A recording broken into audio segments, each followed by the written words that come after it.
Agora eu faço live na Twitch TV. Primeiro link na descrição. Só vem. Então vou ver. This law could destroy YouTube. Alright, what's going on, everybody? Welcome back to another video here on the channel, and today we're going to be talking about a terrible law that could really affect YouTube on a grand scale. Now, this law is actually coming from Canada in specific, and this is a law that would have widespread impact for pretty much all of your favorite creators on the internet, especially ones that live in Canada, though. Now, it's nothing new that there's, like, horrible laws that are brought up and, you know, debated, and whether or not the public agrees with them or thinks that they're terrible, right? We've had all kinds of, even specifically internet laws that have been completely terrible, that have come and go, that have, you know, not been passed or whatever the deal might be. But this is one of the worst internet-related laws that I think I've ever seen, and realistically, I think that this would have a chance to do some pretty major damage, not only to YouTube, but to most online social media platforms that people upload content to. So that means this could have widespread impacts across YouTube, Facebook, Instagram, Twitter, pretty much any massive social media where people can upload content. Now, the law in specific that we'll be talking about today is something called Bill C-11. Now, before we really get into what Bill C-11 Deixa eu ler aqui antes.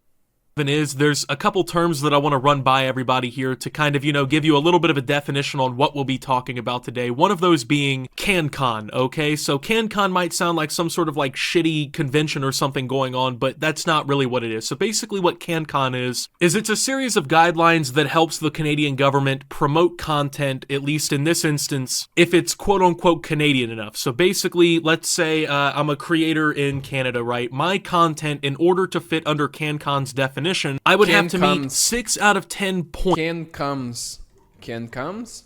Now, CanCon is a definition that's pretty easy for older companies and legacy media, which is another term we're about to go through here.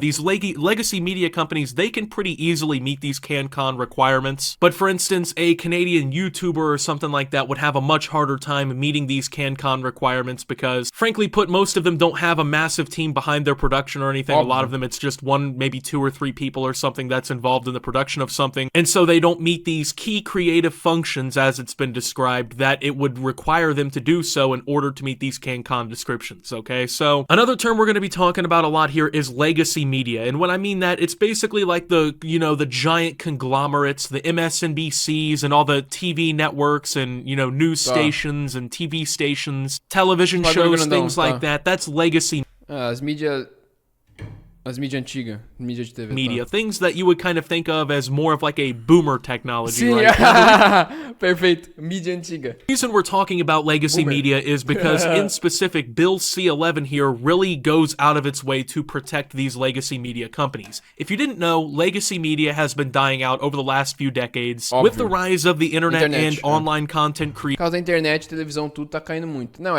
tipo assim, não é que tipo, televisão e tudo mais, por exemplo, Globo, essas porra, ainda é gigante, porque todo mundo tem, a maioria das pessoas, pelo menos no Brasil, tem TV, tá ligado? Assiste, tipo, rede aberta. Mas a internet vai dominar tudo, dá mais uns anos aí, tá ligado? E aí as legacy media, as mídias antigas, né, mídias boomers, estão caindo, né, então. Creators and, you know, people making YouTube, TikTok videos, things like this. The amount of eyes that are constantly on the legacy media brands and companies is constantly on decline. People are, you know, choosing online content, online streaming content much more often, and at an increasing rate. Lá fora eu acho que já é bem maior, né? Acho que lá fora todo mundo tem, eu acho que nos Estados Unidos aí todo mundo tem, no Canadá tem internet, eu acho que só aqui que é mais ou menos, né? Because, well, aqui na América do Sul. The content's more convenient. Apesar que tem muita gente também que não tem nos Estados Unidos, provavelmente. Mas, tipo assim, já é quase todo mundo, tá ligado? Acho que deve ser uns 90, 95%. Se não, talvez quase 100% lá, né, mano? Agora aqui, tem muita gente que não tem condição de ter internet, nem celular, né, mano? It's a lot more personal to the person who wants to watch it, among plenty of other reasons. So this Bill C-11, what exactly will it do? Well, it can have widespread impacts on all the social media algorithms. I'm specifically talking Todas. YouTube a lot in this video. That's because, well, we're on YouTube, you're watching YouTube videos, and YouTube is going to be probably the most affected. But it basically creates these changes in the algorithm that can be unintentional and could actually end up destroying content creation for Canadian creators. So, in short, in layman's, basically what Bill C-11 could end up doing is promoting content on social media that fits the CanCon definitions, while de-ranking or delisting and negatively impacting content that does not meet the CanCon description.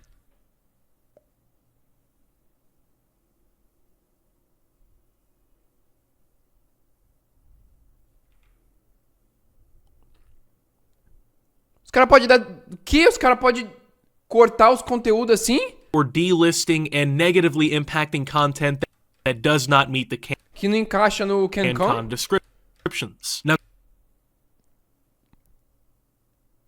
se virar moda, se virar moda, acabou. Se virar moda, não. Se virar moda, eu tô fora. keep Se virar... Mano, que isso, mano? O quê? in mind, earlier in the video, I told you that most online content creators that you can think of are never going to meet the CanCon descriptions, right? So for Canadian creators who don't meet these CanCon descriptions and whatnot, they can end up seeing over time their views decrease, they can end up seeing their recommendations decrease. Aqui acabou, aqui acabou. Os caras vão cortar view, vai cortar tudo, recomendação vai cortar tudo. Se não tiver na descrição da CanCon, acabou. To give Aqui acabou. Aqui é endgame, moleque. you a little bit of Aqui acabou, rapaziada. Seguinte, rapaziada, ó. OnlyFans já tá chegando. Não vai ter como, vocês vão ter que ver. Não vai dar. insight on how YouTube works, right? One of the big things that helps push content on the platform is engagement with a video, or let's say, you really like my videos, and I'm not a, Canadian creator or anything, I live in the United States, but let's say I was a Canadian creator, okay? The more of my videos that you watch, the longer you watch my videos and whatnot, the more likely YouTube is to recommend that content to you. This is how it works for pretty much everybody. The more you watch a specific type of video or creator or, a certain interest on YouTube, the more likely these things are to be recommended to you, because YouTube wants to keep you on the platform for as long as possible. They want you to watch more videos, watch more ads, possibly spend money on the platform through memberships and whatnot. This is how recommendations on YouTube work. So, for instance, if you watch a lot of my content, you're going to get more and more recommendations for content like mine and for my content in specific. That is because... É normal, você assistir meus vídeos, vocês vão ter mais conteúdos no estilo do meu vídeo e mais dos meus vídeos, tá ligado? Isso é normal, é o padrão do YouTube. Because there are no requirements that I need. Sei lá, não, talvez... Como tá indo atualmente, às vezes... Sei lá, às vezes o YouTube nem quer recomendar. Se assiste o meu vídeo, não vai nem recomendar, mas... É, não, ficou, né? Ele ficou sem recomendação meu canal aí por um tempasso. Tá voltando agora. To meet really in order to basically pass the validation check, other than, hey, do people watch his videos? Have they subscribed? Do they leave a like? Have they commented? Things like that. These are all inputs that are used to help recommend content to you that is more personalized so that you enjoy using YouTube more. This system would be severely threatened by Bill C-11 because obviously Canadian creators that meet the CanCon requirements are more likely to be basically recommended to Canadian viewers, regardless if their content actually meets the requirements that YouTube would have actually had in place to actually recommend that content in the first place. So let's say you like Some Ordinary Gamers, Mutahar, who is a Canadian creator, right? You watch a lot of his content, you watch his videos very often. Well, hypothetically, if he doesn't meet CanCon requirements or anything, you could end up seeing less of his videos in your recommended or even in other areas of... Cara, e como esse cara vai fazer isso, velho? Qual é que vai ser o sistema pra parar de recomendar pra cortar o canal do maluco assim, tipo de várias pessoas que não tiverem no bagulho da CanCon? YouTube that they use to recommend, so like your watch nexts and stuff like that, simply because he doesn't meet these requirements. Now, of course, it doesn't keep in mind whether or not you care about these requirements or you care about this stuff. It doesn't really keep that in mind. It could be disastrous for creators for this specific reason, okay? Let's say that this was passed into law and whatnot, and the Eu com essa do Bill C1. recommendations on YouTube were changed for Canadian viewers. And they start to get recommended more Canadian content regardless if it actually interests them or not, simply because it's Canadian. They click on it or whatever, and they don't actually like the video that they end up watching. They click off of it early. That could severely impact the watch time, the click-through rates, all kinds of different things that are absolutely vital to getting people's content recommended on a global scale. For instance, not all of my viewers are in the United States, and only a couple percent, pretty much, of my viewership is in Canada. But if your click-through rate and all these other elements that go into your recommendation... mas é que você também é inglês, né? Mas se virar moda e vier pro Brasil, acabou, né? É 100%. Ninguém vai querer ver um vídeo em português lá de fora. Só Portugal. Em Angola. and whatnot on YouTube are negatively impacted by a law like this, it could have widespread impacts on Canadian creators that are actually negative. So independent creators who don't meet the CanCon requirements and whatnot could see a massive drop-off in their analytics, which could actually end up negatively impacting their channel altogether. And all in the guise of them being Canadian. So one of the things that's being hyped up about Bill C-11 is that it'll level the playing field between these streaming companies and these legacy broadcasting companies and individual creators, which it absolutely won't. Legacy media companies are already favored by the CanCon requirements, and there is no specific language in this bill that provides any sort of protection for individual content creators or small-time people. Which is another massive issue with this law in the first place, is where it actually counts when it comes to protecting individual creators and people on a more small-time place. There's really no language that protects them from being negatively impacted by not being in the CanCon requirements. There is no new set of CanCon requirements for online content creators. It more or less skews everything back in favor of these legacy media companies that, by the way, are already dying out. These are companies... mano. Pô, caralho, eu acho real que, tipo, TV, essas pô, tá morrendo muito lá fora, tipo, porque lá todo mundo tem interwebs, né, mano? Todo mundo tem... A maioria das pessoas, tá ligado? Tipo, uma grande porcentagem tem, tipo, internet lá, tá ligado? Fora. Aqui ainda, tipo, ainda tá foda. Já é muita gente, mas tá foda, tá ligado? Companies that are getting beat by YouTube, that are getting beat Mas já aqui também vai acabar. by individual content creators like myself, and they're clawing back to relevancy however they can. And this is one of the latest attempts for them to crawl back into, you know, these legacy media companies to crawl back into position to actually compete.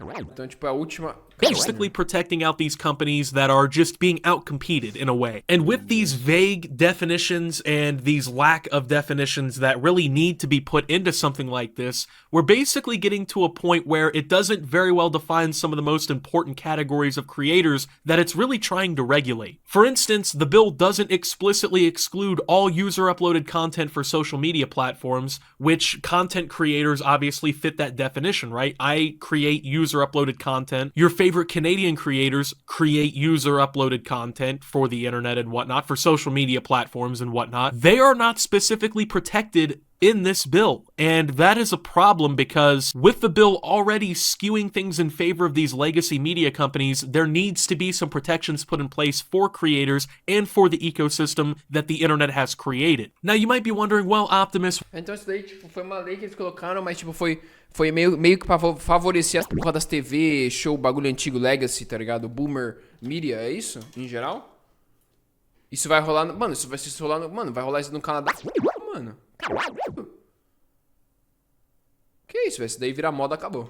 Why exactly is this happening? If it's such a bad idea, why is this going down in the first place? Well, the real reason why, and this is of course my personal opinion, but I think it can really be kind of backed up by multiple other instances of this happening, even like here in the United States. Most lawmakers are old heads, okay? Just to put it very simply. Sim, é óbvio. You know, they didn't grow up with the internet. They were probably in their 30s or 40s by the time Claro, são uns velhos, caduca do caralho.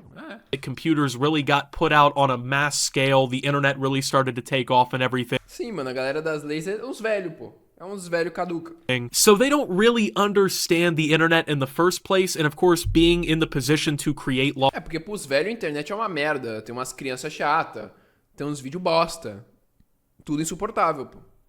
Pros velhos, a televisão ligou, acabou, pô. Laws and pass these kinds of regulations, essentially they're regulating something that they have not a very good understanding of. And these legacy media companies are absolutely loving it because at the same time that they can try to influence these people that don't really know enough to make these kinds of laws in the first place, it's giving them an increased chance and relevancy to fight against online content creation in a way that could have widespread impact, right? So while we're common internet users and we can see the issues with this, these old people either don't see the issues with it because they don't use the internet enough and don't really understand the culture of the internet, or they're blatantly ignoring these problems basically for profit, which is exactly what these legacy media companies are looking for in the first place. They're trying to make money from this. This isn't about leveling a playing field. There is no unfair playing field. They're simply being outcompeted by platforms like YouTube, and they're trying to do whatever they can to claw back. So at this point, any type of requirements like this that alter the algorithm of these platforms it either needs to be opt-in or it needs to be dropped. You basically should be able to choose whether or not you have to follow these regulations because it could have such a widespread impact, right? I mean, in essence, we're talking about these laws artificially impacting the algorithm of places like YouTube to skew results potentially in favor of larger Canadian media companies. And for content creators and people and overall just content that you already don't really want to see, which is going to make the user experience on YouTube worse and the content creator experience for Canadians worse. I definitely think it needs to be changed. So with that being said, thank you guys for watching. If you did enjoy, make sure to leave a like, subscribe if you're brand new around here on the channel, follow me over on Twitter and Twitch at @subtheoptimist. Make sure to check out Shop.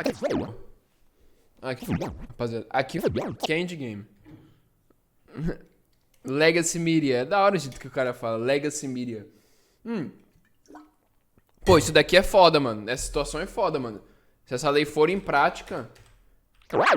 Tipo assim, se você não fizer o que tá na CanCon, literalmente você vai começar a ser cortado, tá ligado? Não vai estar no bagulho do Bill C11 e aí seu canal vai na merda, você morre.